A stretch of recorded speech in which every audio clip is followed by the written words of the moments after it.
Hello friends, welcome back to our channel. आज हम लोग पढ़ेंगे अम्ल के बारे में। क्लास 10th 2024 एग्ज़ाम के लिए बहुत ही इम्पॉर्टेंट होने वाला है ये टॉपिक। तो सबसे पहले एसिड का जो है फिज़िकल प्रॉपर्टीज़ पढ़ते हैं। मीन्स एसिड जो है, एसिड का भौतिक गुण क्या होता है। एसिड को हिंदी में अम्ल बोलते हैं और अम्ल का जो भौतिक गुण होता है वो होता है अम्ल स्वाद में खट्टा होता है। सबसे पहला क्या होता है कि अम्ल स्वाद में खट्टा होता है। दूसरा, ये जलीय विलयन में H+ आयन देता है। मीन्स जब हम एसिड को जल में डालेंगे तो वो अपना H+ आयन रिलीज़ कर देगा। जैसे एक एग्जांपल लेते हैं H2SO4 का। तो जब हम H2SO4 को वाटर में मिलाएंगे तो H2SO4 अपना H+ जो होता है, जो H2SO4 में 2 H होता है। H2SO4 में कितना H होता है? ये H2SO4 का एग्जाम्पल है। जब हम इसको वाटर में डालेंगे तो ये क्या करेगा, ये अपना 2H+ आयन जो है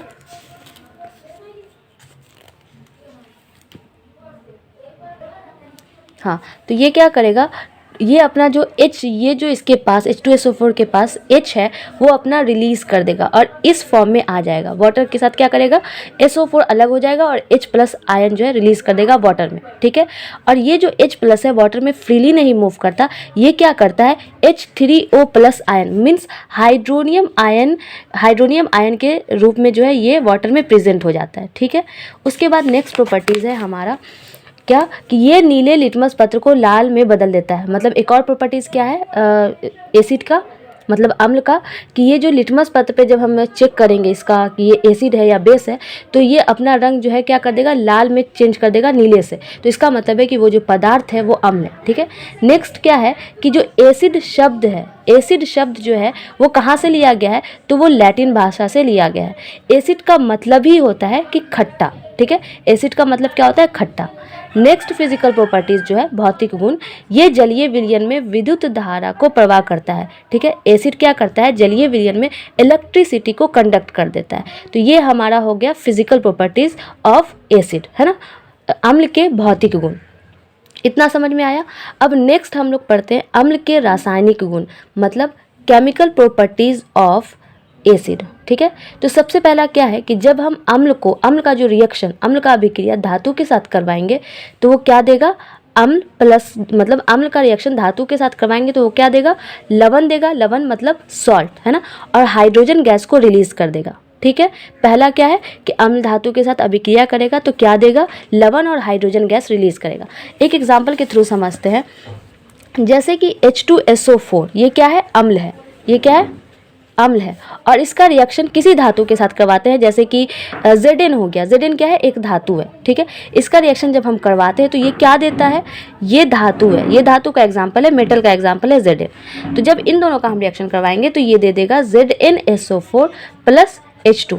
ठीक है, प्लस H2, ये क्या है, ये गैस है, रिलीज हो गया, ये गैस रिलीज हो जाता है और ये जो है हमारा सॉल्ट है, मतलब लवण है। तो ये पहला केमिकल प्रॉपर्टीज हो गया किसका, अम्ल का। ठीक है, ये चीज़ समझ में आया कि जब अम्ल धातु के साथ अभिक्रिया करेगा तो क्या देगा, लवण विच इज सॉल्ट, और हाइड्रोजन गैस को रिलीज करेगा। नंबर 2 में क्या है कि जब अम्लों का जो अभिक्रिया हम लोग धात्विक ऑक्साइड से करवाते हैं तो क्या देता है, धात्विक ऑक्साइड मतलब कोई सा भी, जैसे कि ZnO क्या है, जिंक ऑक्साइड, मतलब धात्विक ऑक्साइड है। तो जब हम अम्ल का रिएक्शन धात्विक ऑक्साइड के साथ करवाएंगे तो क्या देगा, लवण और जल देगा। ठीक है, धात्विक ऑक्साइड के साथ जब हम अम्ल का रिएक्शन करवाते हैं तो क्या देगा, लवण और जल देगा। ये आपको याद रखना है और इस पे बहुत सारा केमिकल मतलब इक्वेशन बन जाता है। ठीक है, कोई सा भी एग्जांपल हम लोग ले लेंगे धात्विक ऑक्साइड का, जैसे समझ ही लेते हैं क्या होता है। जैसे CaO कैल्शियम ऑक्साइड, ये भी क्या है, एक धात्विक ऑक्साइड है, और इसका भी रिएक्शन हम किसके साथ करवाते हैं, अम्ल के साथ करवाते हैं। H2SO4 ही ले लेते हैं, है ना। तो ये हमारा CaO मतलब कैल्शियम ऑक्साइड किस चीज़ का एग्जाम्पल हो गया, धात्विक ऑक्साइड का। ठीक है, ये धात्विक ऑक्साइड का एग्जाम्पल हो गया।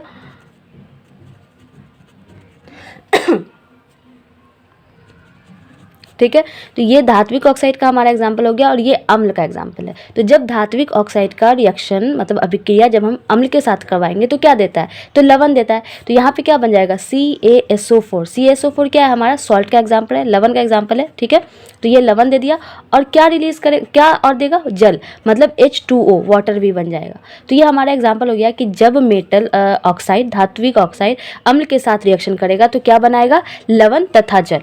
ठीक है, ये भी क्लियर हो गया। नेक्स्ट क्या है हमारा प्रॉपर्टीज़, जब अम्ल जो है धातु कार्बोनेट के साथ रिएक्शन करेगा तो क्या देगा, ठीक है। जब अम्ल धातु कार्बोनेट के साथ जो रिएक्शन करेगा तो क्या देगा, लवण, जल और यहाँ पे कार्बन डाइऑक्साइड भी रिलीज होगा। धातु कार्बोनेट करने का मतलब क्या है कि जैसे कैल्शियम कार्बोनेट हो गया, ये हमारे धातु कार्बोनेट का एग्जाम्पल है। कैल्शियम कार्बोनेट हो गया है ना, वो अम्ल के साथ जब अभिक्रिया करेगा तो क्या देगा, लवण बनाएगा मतलब सॉल्ट बनाएगा, जल बनाएगा और कार्बन डाइऑक्साइड बनाएगा। ये हमारा तीसरा रासायनिक गुण हो गया। नेक्स्ट जो चौथा है धातु बाइकार्बोनेट।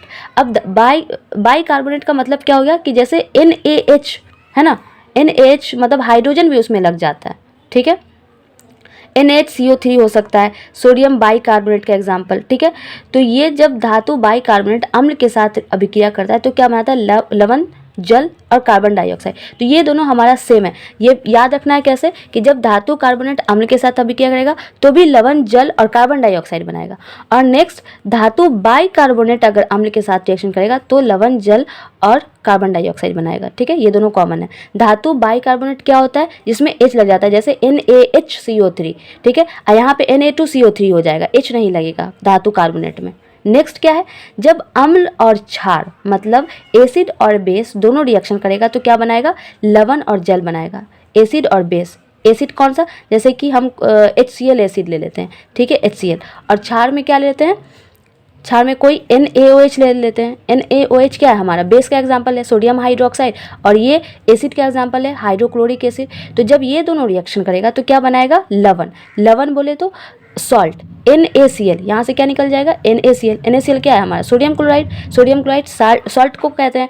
और फिर क्या निकल जाएगा, वाटर। और क्या निकल जाएगा, वाटर, ठीक है। तो इससे क्या पता चलता है कि जब एसिड बेस के साथ मतलब अम्ल क्षार के साथ रिएक्शन करता है तो सॉल्ट और वाटर बनाता है। इतना समझ में आया। अब ये हमारा फिजिकल प्रॉपर्टीज़, भौतिक गुण और रासायनिक गुण दोनों हमारा कंप्लीट हो गया, ठीक है। अब पढ़ते हैं कि जलीय विलयन में जो H+ आयन स्वतंत्र रूप से, अभी हम आपको बताएं क्या कि वो जब एसिड पानी में डाला जाता है तो वो H+ आयन देता है।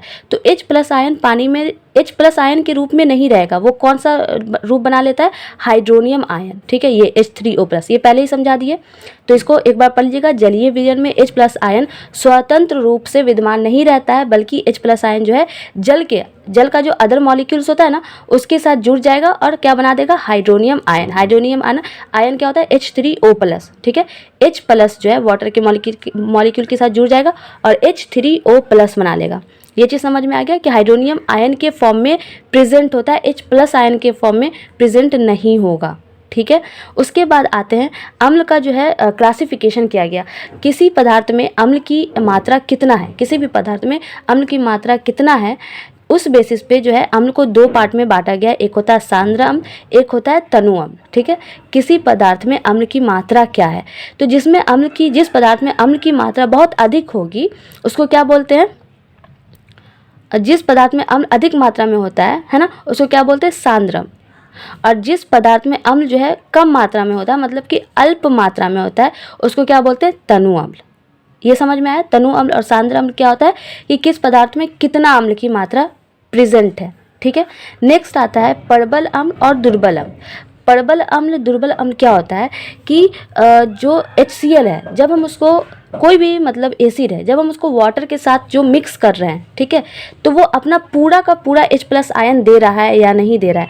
जैसे कि एग्जांपल लेते हैं, H2SO4 है, तो यहाँ पे जो वो वाटर के साथ रिएक्शन वाटर में जाएगा तो क्या देता है, वो अपना पूरा H2SO4 है ना, वो अपना पूरा H+ जो है रिलीज़ कर देता है। मतलब इसके पास 2 ही H है और ये दोनों H+ वाटर में रिलीज़ कर देगा। तो ये इसके पास जितना H था वो पूरा रिलीज़ कर दिया। इसका मतलब है कि ये स्ट्रॉन्ग प्रबल अम्ल है। क्या है, स्ट्रॉन्ग एसिड है ना। तो कोई भी एसिड कितना हाइड्रोजन रिलीज कर रहा है, पूरा का पूरा कर रहा है या नहीं कर रहा है, उस बेसिस पे 2 पार्ट में डिवाइड है। अम्ल को 2 पार्ट में बांटा गया, एक प्रबल अम्ल, एक दुर्बल अम्ल। प्रबल अम्ल कहने का मतलब कि जो एसिड अपना पूरा का पूरा H+ आयन पानी में रिलीज कर देगा तो वो प्रबल अम्ल कहलाएगा। और दुर्बल अम्ल का मतलब क्या होता है, जैसे CH3COH क्या है, एक दुर्बल अम्ल का एग्जाम्पल है। जब हम इसको वाटर में डालेंगे ना तो ये क्या करेगा, CH3COO- और H+, मतलब ये सिर्फ अपना एक ही H देगा। इसके पास 4 H है ना, तो ये अपना एक ही H जो है रिलीज करेगा और कुछ H अपने पास रख लेगा। तो ये पूरा रिलीज़ नहीं किया पानी में H+ आयन, इसका मतलब ये दुर्बल है, ये हाइड्रोजन को ज़्यादा रिलीज़ नहीं कर सकता है, तो ये दुर्बल अम्ल कहलाएगा। ठीक है, तो दुर्बल अम्ल का कुछ एग्जाम्पल है, जैसे लैक्टिक एसिड होता है, ऑक्सैलिक एसिड होता है, एक होता है बोरिक एसिड। ठीक है, तो ये सब जो एग्जाम्पल है दुर्बल अम्ल का एग्जाम्पल है, ये अपना H+ आयन पूरा रिलीज़ नहीं करेगा। प्रबल अम्ल कौन सा होता है, जैसे HCl होता है, H2SO4 होता है, और नाइट्रिक अम्ल मतलब HNO3, नाइट्रिक अम्ल, सल्फ्यूरिक अम्ल और HCl, ये सारा प्रबल अम्ल का एग्जाम्पल है।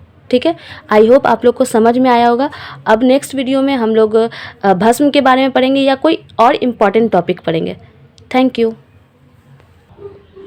और एक और इम्पॉर्टेंट बात, अगर आपको वीडियो अच्छा लगा हो या कहीं पे भी कोई डाउट हो तो आप कमेंट बॉक्स में ज़रूर लिखें, और आपको किस टॉपिक पे वीडियो चाहिए वो ज़रूर कमेंट बॉक्स में बताएं।